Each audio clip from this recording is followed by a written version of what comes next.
Good morning. Happy Tuesday. Welcome to your early morning intuitive guidance.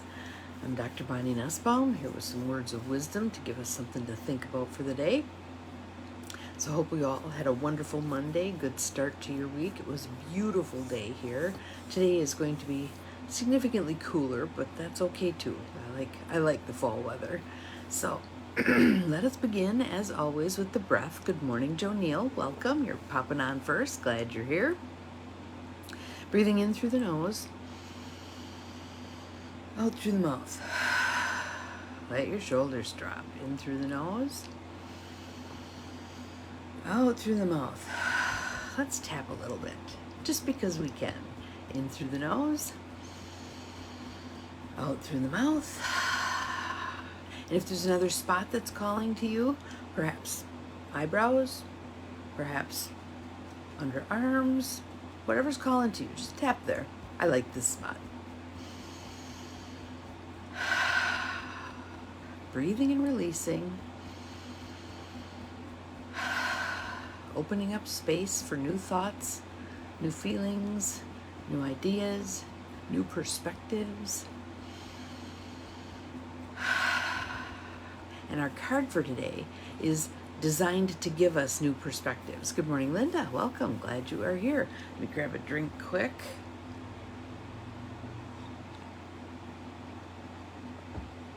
New perspectives from the same old, same old.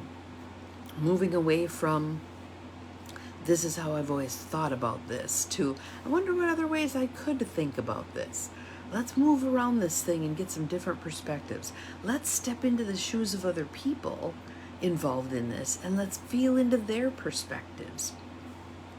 I was just rereading my notes from the discernment retreat that I went to, and one of the things that it was talking about was the qualities of groups. We all operate in groups, whether it's a team at work, whether it's your family unit, whether it's a group of people at your church. We all operate in groups. And one of the things that true discernment calls for is everyone's voice being heard, which chimes for me with all the sociocracy stuff that I love so much. Everybody's voice gets heard. Does that mean we pick all those same ideas? Good morning, Janine. No, but the more we hear all of the possibilities, what if, or we could do that, or what about this? It broadens the playing field so that whatever solution or direction we do take is more likely to be expansive in nature. Is not going to be narrow, here's how we always do it, no.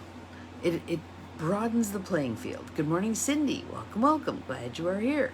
So this card today is also designed to broaden our perspectives. And when this energy happens in our lives, we're oftentimes not very happy about it. But, good morning, Abigail, this energy serves a really important role. So, let's jump in, shall we? Good morning, Carolyn. Welcome. We have a Native Spirit card from Denise Lynn. And the card we've seen a while ago, but it's back, which is kind of the energy of this thing. The Trickster. The Trickster. Oh, and there's little fox, just like the little fox I saw in the middle of the labyrinth this weekend. Trickster. Trickster energy. So, again, nice deep breath to open ourselves up to receiving this information. There, good, good. Let's see what it says. Trickster, card meaning. Things are not as they seem. Things are not as they seem. And how many people right now are you noticing behaving as if how they're perceiving something is exactly it, and having no room for anybody else's perceptions, which by nature would then broaden the perspective and broaden the conversation. Things are not as they seem. Something that seems bad may in fact be good, and vice versa. Don't take everything at face value. Look beneath the surface. So I'm just going to grab one out of thin air. Our political circumstances. each side, and the fact that we have sides already creates an issue, right? But each side is looking through very crappy lenses at the other side and throwing all kinds of vitriol at the other side. And if you stand back and you look, you can see the limitations and the assets of both sides, right? Good morning, Beth. Welcome, welcome. Interesting to do so. Doesn't mean we aren't going to play in this field because it's the system we have at the moment, but does mean we can get a much more expansive, broader perspective than just what's being offered for us to look at, right? Look beneath the surface. There it is. Look beneath the surface. And that's discernment. That is discernment. When we look deeply, when we don't just skim the surface of solutions and pick one, eeny, meeny, miny, mo. No. Let's go deeply in. Is it uncomfortable? Oftentimes, yes. Is it so well worth it? Oftentimes, yes.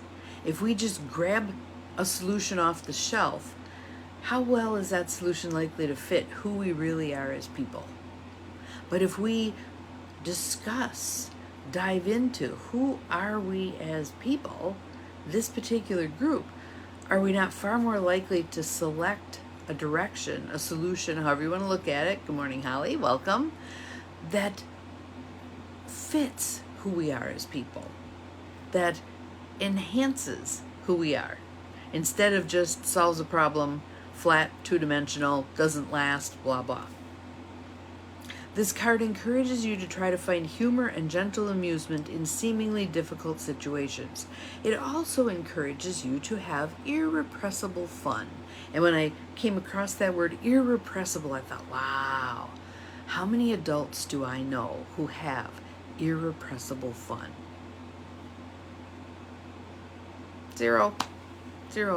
We're also burdened with crap that we really don't allow ourselves irrepressible fun. So, something to aspire to, irrepressible fun. Step out of the mold. Your native spirit wants you to know, in indigenous traditions, there is the concept of the tricksters. In Native American traditions, the trickster is often depicted as a wily coyote. Oh, here it's a coyote. I thought it was a fox. We use fox kind of interchangeably anyway, but sometimes the trickster is a human called Heyoka. There is a light-hearted, fun aspect to the trickster, but there's also the caution to tread carefully because things are not always as they seem. Be discerning. There's my favorite word lately. Be discerning. What appears to be a good opportunity may, in fact, not be. The wonderful aspect of this card choosing you is that it offers the opportunity to step out of old, outmoded ways of perceiving yourself. And I couldn't remember if I shared this quote yesterday or not. But even if I did, I'm going to share it again today. That we tend to look down on those who are silly and immature. And isn't it going to be the laugh on us when we get to the next chapter and we realize those are the people who had it going on. They got it. So let me find my quote here because I just thought, oh, that is so true. Let's see. It's a Carl Jung quote. And Cindy, if you wouldn't mind putting this in the feed, I would love it. We routinely walk around in shoes too small. We routinely walk around in shoes too small. Carl Jung. Absolutely. Self-limiting. Good morning, Gwen. Glad you're here. Welcome. So, the easiest way, to activate the energy of this card is to howl like a coyote. Now, you might want to be in your car with nobody around you when you do this, but howl like a coyote. But there, too, that would be that irrepressible energy, wouldn't it? So, right in the middle of things, maybe you burst into a coyote howl. My friends and I in high school had like a Tarzan yell that we did. And we'd be going places, we'd be doing something, and one of us would bust out with this Tarzan yell. And everybody would laugh and do their version and see who was the loudest and who's carried the furthest. And that was really fun. That was really fun. Now I feel like, would we strain our vocal cords doing this? Because we're out of practice. We're out of practice. If you can, it is even better to do it during the light of the full moon. This breaks up stagnant energies and brings a fresh vitality. My yoga instructor, Bobby, is always encouraging us to make sound. What sound goes with this? Make a movement. What sound goes with it? Sound is one of the ways that we get things moving. Think about listening to music. When you listen to your favorite song, does it not help you shake loose from whatever crap you're carrying with you? Yeah. So, this energy. I was thinking, what are examples I can think of this energy? And one that popped into my head, and it's kind of a serendipitous way to get there, but I think the story carries itself. So it's a Wayne Dyer story, and he calls it The Cookie Thief. So there's a woman in an airport, and she bought one of those little bags of cookies out of the machine, and she's sitting there waiting for her plane, and this guy comes and he plops down, and there's stuff everywhere. You got your suitcase and your purse and your little bag of cookies and all this stuff, and the guy reaches over and takes a cookie, and she's like taken aback. So she takes a cookie, and he smiles, and he takes a cookie. And then she reaches over and she takes a cookie, and she's getting madder and madder that he's taking her cookies, blah, blah, blah. They go through the whole bag of cookies. He's just getting broader with the smile, and she's getting madder and madder. They call her flight. She stomps off with all her stuff and gets on the plane and goes to put her purse under the seat and sees her unopened bag of cookies in her purse. She was eating his cookies. Perception. Yeah. There you go. Yes, make noise. And how do we look upon, especially women, who make noise? Think about comedians. Comedians are a version of Trickster, are they not? They say the things we all would like to say, but we don't. Think about comedians. Where else do you see this trickster energy? How many of us in class clowns? They're tricksters. Good morning, Cheryl. Glad you're here. Welcome. And what is the truth about them? They can be annoying. But are they not playing out something that is below the surface in most of us, but we're just too chicken to act upon it? The court jester is a perfect example of a trickster. The purpose for the court jester was to try to keep the king, usually it was a king, from taking himself too seriously. The court jester could get away with saying stuff that nobody else could. And it was a checks and balances on the power of the king when the court jester could kind of make fun of something, get the king to look at himself from a different perspective, and probably govern better. Maybe we need some jesters in Congress. Maybe that would be helpful. Maybe we have some jesters in Congress. Anywho, your trickster energy, how would it like to come out? How would it like to present itself?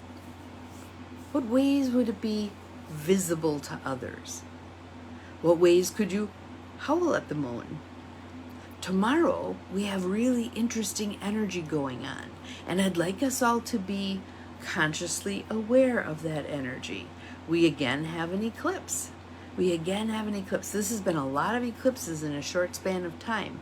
And if you think about the energy of the eclipse, what is it doing? In this case, it's the moon moving in front of the sun, between us and the sun, obliterating the sun for a short period of time. So what does that do? It cuts off that sun energy.